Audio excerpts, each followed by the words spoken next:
Book 2, Chapter 5 of Resurrection. Nekhludoff felt more at ease with the boys than with the grown-up people, and he began talking to them as they went along. The little one with the pink shirt stopped laughing, and spoke as sensibly and as exactly as the elder one. "Can you tell me who are the poorest people you have got here?" asked Nekhludoff. "The poorest? Michael is poor, Simon Makrov, and Martha, she is very poor. And Anisia, she is still poorer. She's not even got a cow."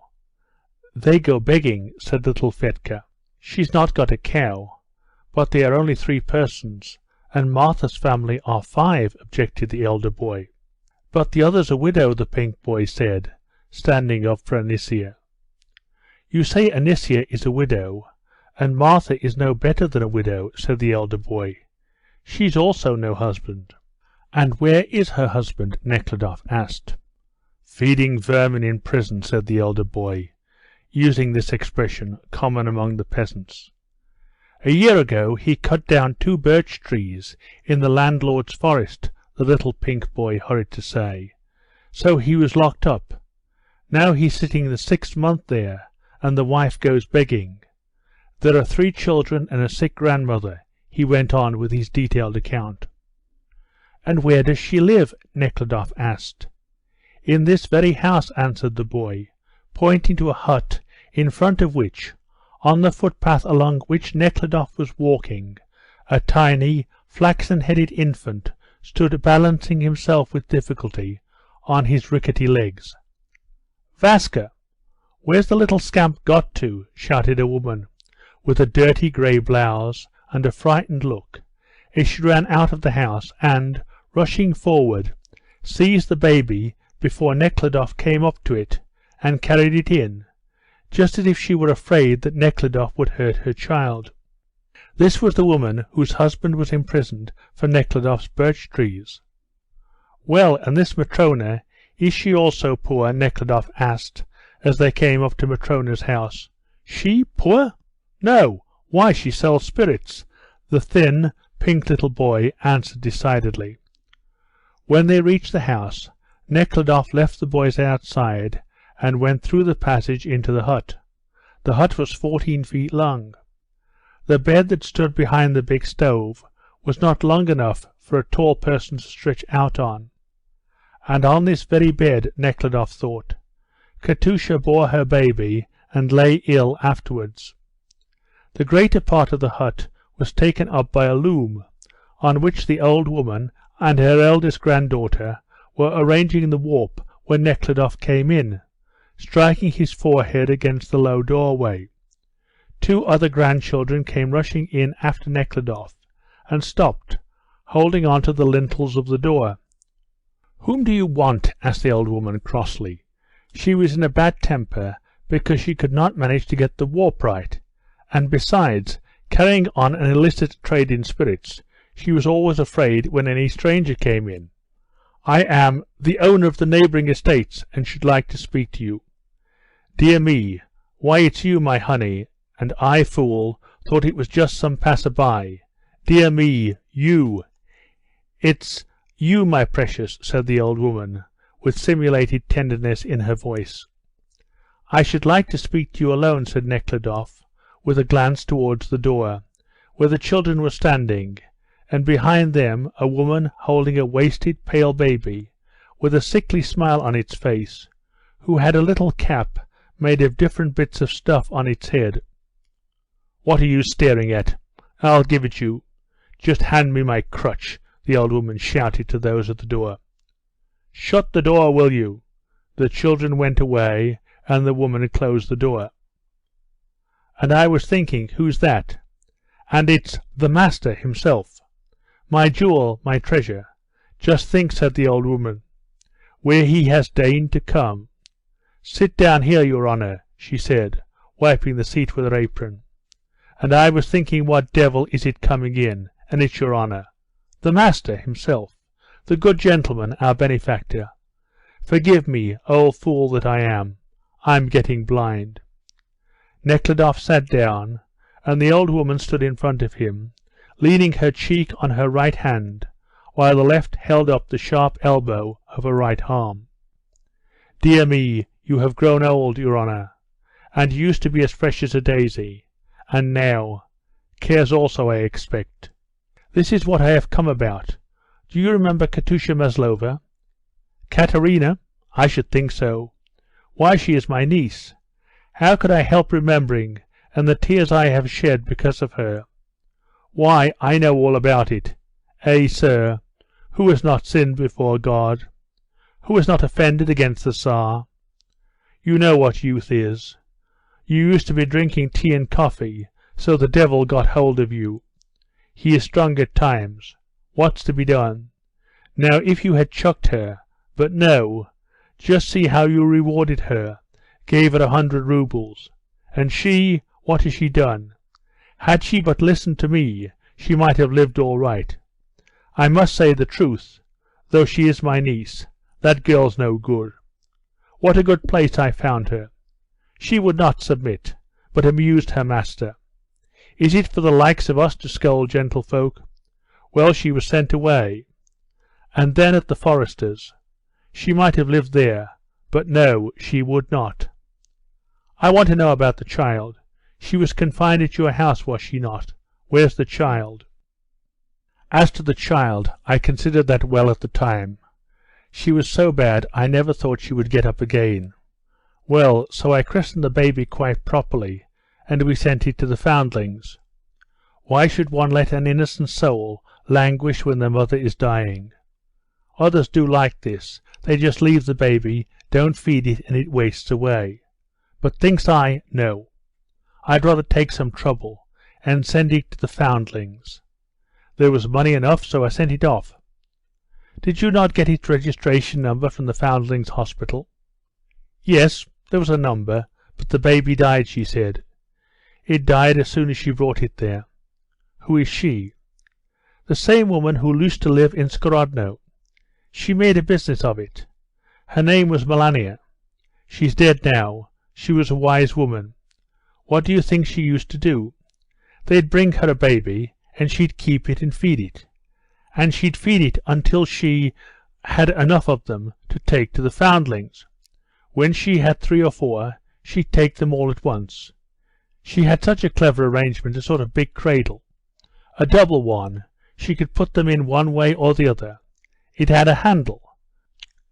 So she'd put 4 of them in, feet to feet and the heads apart, so that they should not knock against each other.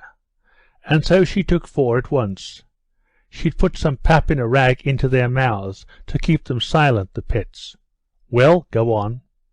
"Well, she took Katerina's baby in the same way, after keeping it a fortnight, I believe. It was in her house it began to sicken." "And was it a fine baby?" Nekhludoff asked. "Such a baby that if you wanted a finer, you could not find one. Your very image," the old woman added with a wink. "Why did it sicken? Was the food bad?" "Eh, what food?" "Only just a pretence of food. Naturally, when it's not one's own child. Only enough to get it there alive. She said she just managed to get it to Moscow, and there it died. She brought a certificate, all in order. She was such a wise woman." That was all Nekhludoff could find out concerning his child. End of Book 2, Chapter 5.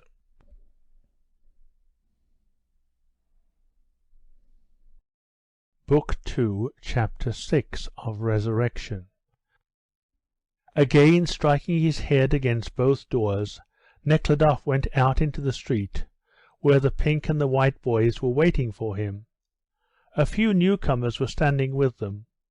Among the women, of whom several had babies in their arms, was the thin woman with the baby who had the patchwork cap on its head.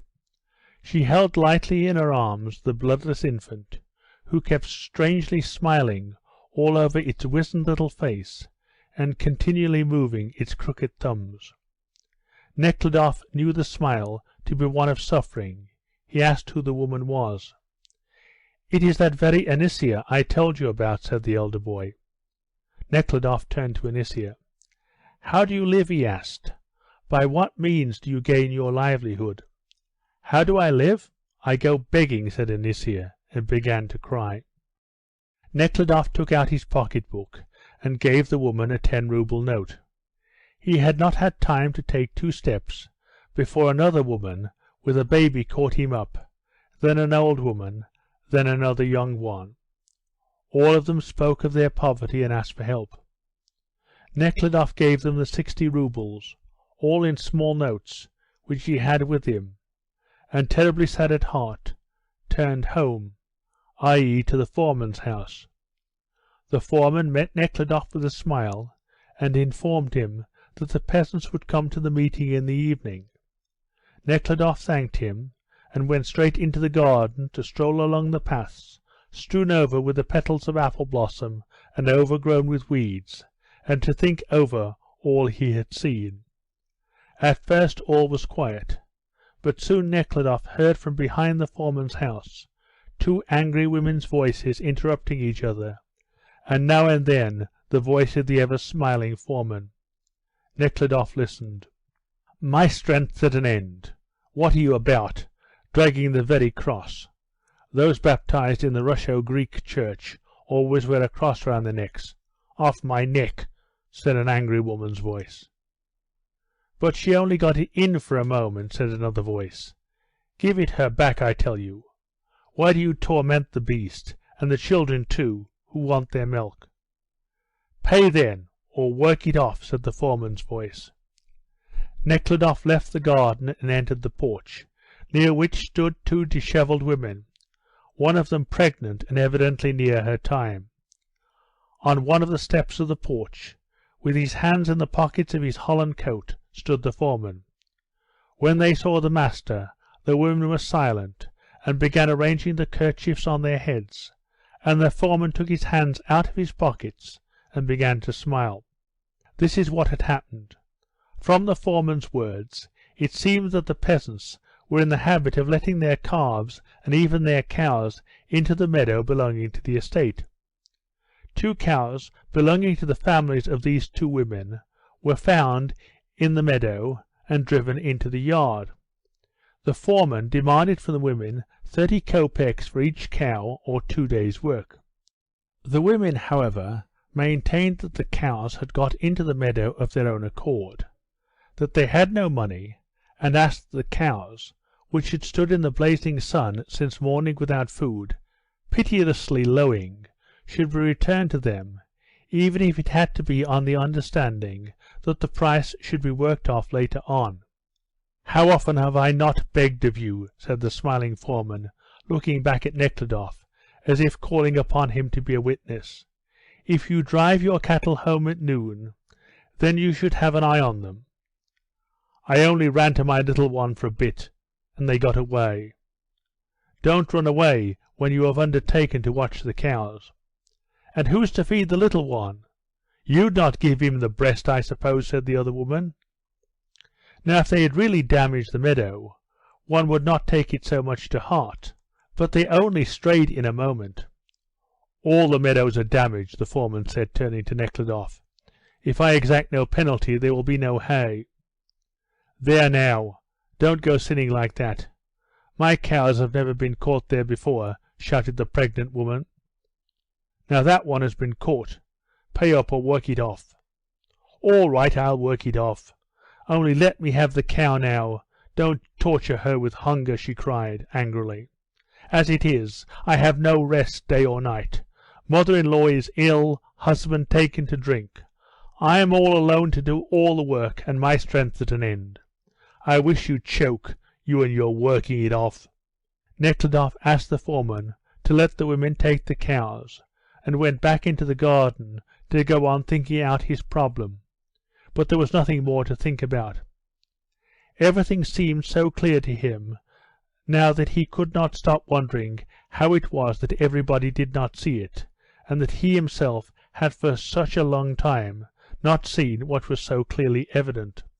The people were dying out, and had got used to the dying out process, and had formed habits of life adapted to this process. There was the great mortality among the children, the overworking of the women, the underfeeding, especially of the aged. and so gradually had the people come to this condition that they did not realize the full horrors of it, and did not complain. Therefore we consider their condition natural, and as it should be. Now it seemed as clear as daylight that the chief cause of the people's great want was one that they themselves knew and always pointed out, i.e., that the land which alone could feed them had been taken from them by the landlords. And how evident it was that the children and the aged died because they had no milk, and they had no milk because there was no pasture land, and no land to grow corn or make hay on. It was quite evident that all the misery of the people, or, at least by far the greater part of it, was caused by the fact that the land which should feed them was not in their hands, but in the hands of those who, profiting by their rights to the land, live by the work of these people. The land so much needed by men was tilled by these people, who were on the verge of starvation, so that the corn might be sold abroad, and the owners of the land might buy themselves hats and canes, and carriages and bronzes, etc. He understood this as clearly as he understood that horses, when they have eaten all the grass in the enclosure where they are kept, will have to grow thin and starve, unless they are put out where they can get food off other land. This was terrible, and must not go on. Means must be found to alter it, or at least not to take part in it. And I will find them, he thought, as he walked up and down on the path under the birch trees. In scientific circles, government institutions, and in the papers, we talk about the causes of the poverty among the people, and the means of ameliorating their condition. But we do not talk of the only sure means, which would certainly lighten their condition, i.e., giving back to them the land they need so much. Henry George's fundamental position recurred vividly to his mind, and how he had once been carried away by it, and he was surprised that he could have forgotten it. The earth cannot be any one's property. It cannot be bought and sold any more than water, air, or sunshine. All have an equal right to the advantages it gives to men.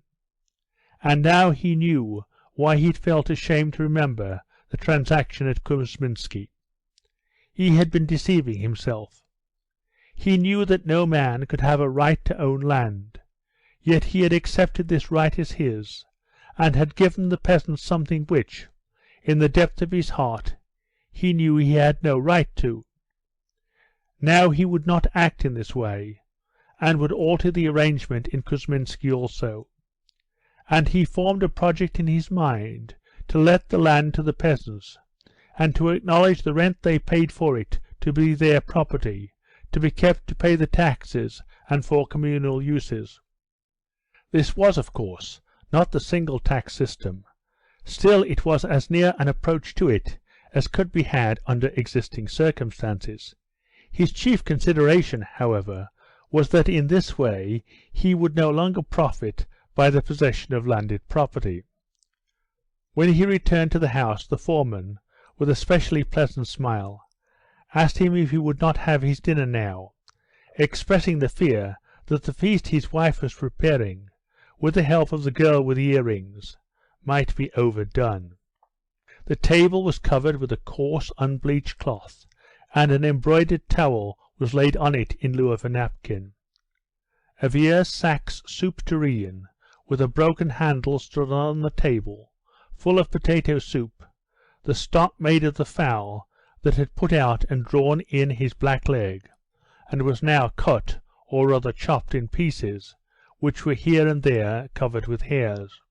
After the soup, more of the same fowl with the hairs was served roasted, and then curd pasties, very greasy, and with a great deal of sugar.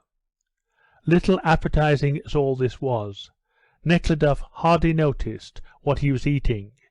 He was occupied with the thought which had in a moment dispersed the sadness with which he had returned from the village.